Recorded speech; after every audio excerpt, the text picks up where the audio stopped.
మామయ్య, నీ కాపురం చెడగొట్టానికే నేను నీ మేనల్లుడిగా పుట్టాను. Wait wait wait wait.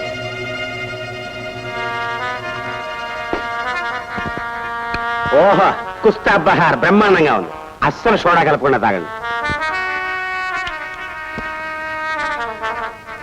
ఓహో, కుస్తా బహార్. ఎన్నాళ్ళకి నన్ను ఇలా పెంపుడు కుక్కను పిలిచినట్టు చిటికేస్తూ పిలిచావు. ఎన్నిసార్లు చెప్పాను పగటిపూట క్లబ్కు రావద్దని?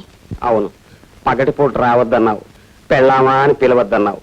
రాత్రిళ్ళు దొంకోళ్లు పట్టేవాళ్ళ వచ్చి కస్టమర్స్ వదిలేసిన ఫుడ్ని ఎంతైనా తినమన్నావు. ఆ సంగతి గుర్తుంటే ఇప్పుడు ఎందుకు వచ్చావు? మా ఎస్పీ మామయ్య దగ్గర ముఖ్యమైన విషయాలు కూపిలాగి నీతో చెప్పమన్నావుగా. ఆ విషయం ఫోన్లోనే ఏడవచ్చుగా. ఏడవచ్చు.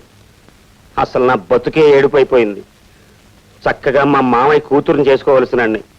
పోనీ నిన్నైనా కట్టుకున్నాను కదా అనుకుంటే నువ్వు ఈ క్లబ్ ప్రొపరేటర్ గారి మీద మోజుతో నన్ను ఎదవ కింద జమకట్టేశావు. ఇటు నీకు చెడ్డైపోయి, అటు మా మావయ్యకి చెడ్డైపోయి ఎదవా అని బోర్దోడు తైలించుకుని ఊరంతా తిరుగుతున్నాను. నాతో వచ్చేసే జ్యోతి, మనం వెళ్ళిపోదాం. వచ్చేసేయి జ్యోతి. కాసిం